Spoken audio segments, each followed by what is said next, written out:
Good evening. Pardon the interruption, but we wanted to break in briefly and give you an update on that breaking news we've been following out of Bridgeport tonight. Two MetroNorth trains collided. It happened just after 6 p.m. this evening. Dozens of people are injured.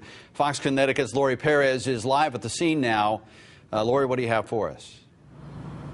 Well, Brent, I'm standing just in front of where you can see the stalled trains now. The lights are still on inside there, but of course it has been evacuated. The passengers all brought off the train shortly after that accident, and just moments ago they all boarded onto buses that are taking them via bus to their final destinations to make other arrangements on buses or to get picked up from other parts of the city.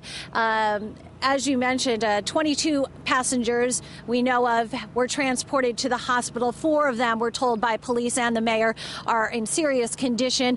But the police and the mayor both repeating how much worse this could have been, both calling it, of course, a commuter's worst nightmare. These are trains that thousands of people from Connecticut and New York use every day to get back and forth.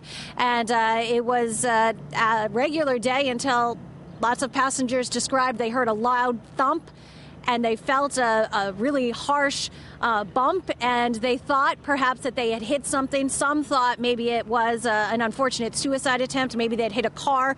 And then very shortly, they realized it was something else because they saw a lot of smoke and they saw a lot of dust in the air. And then, of course, they saw the other train also derailed. A very anxious, dramatic scene as the passengers got off the train. They were all told to go to the front of the train because the doors on the back of the westbound train were raised up above the ground, so it wasn't good enough. It wasn't safe for them to exit that way. They were taken off by a mass of emergency personnel that really responded to this scene from towns all around here, Fairfield, Trumbull, Bridgeport, etc. And the mayor was here talking about the twisted rails of steel that he saw, saying that if we saw them up close, we'd be surprised that it wasn't a much worse accident than it was, and talking about beyond the short-term impact, of course, of all the people who we're thinking about who are hurt tonight, but also the long-term impact that this will really have on this region. He calls this the pipeline to New York. It provides transportation, of course, for workers and for people just seeking entertainment or going to see relatives in Connecticut and New York, vice versa, and talking about how he's not an engineer, but he expects it could be weeks, and that can be really debilitating to the economy in this region. Yeah, Lori, do I still have you? Yes, you do. Is Lori with me? Okay. I just want to update the numbers of injuries here. We got from Bridgeport PD a while ago. 27 people actually taken to St. Vincent's and 22 taken to Bridgeport Hospital. And as you said, 4 serious. And I want to stick with what you were talking about with Mayor Bill Finch, because I know he said earlier, I think he used the phrase, when they have a sniffle in New York, we get pneumonia here in Bridgeport. New York commuting absolutely critical to Bridgeport. And he was saying that there's just simply no way to know how long it might take to clear those tracks and restore that rail service that has already been cut down because of some work that's going on the line. Is that right, Lori? Yeah, that's right. There's serious work being done not only on the rail lines, but also on the bridges from here to New York. So this area has been down to just 2 rails for some months now, which has really hampered the commute for a lot of people. To have this happen, I mean, is just going to impact that tenfold.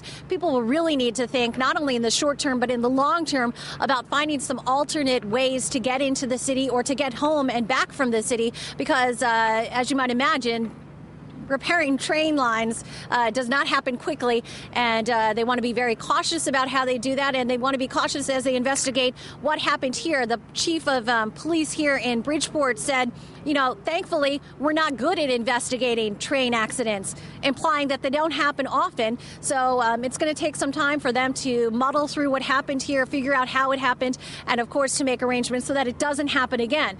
MTA, on the other hand, is going to have a whole lot on its hands as it seeks to repair the lines and get traffic back up to speed on their part. All right, Lori Perez, live in Bridgeport. Thanks very much, and stay with us for this developing story out of Bridgeport. Two trains colliding on the tracks down there. It was sort of a glancing blow, one headed east, one headed west, and they glanced off of each other, and the experts down there are saying it's a good thing it worked that way.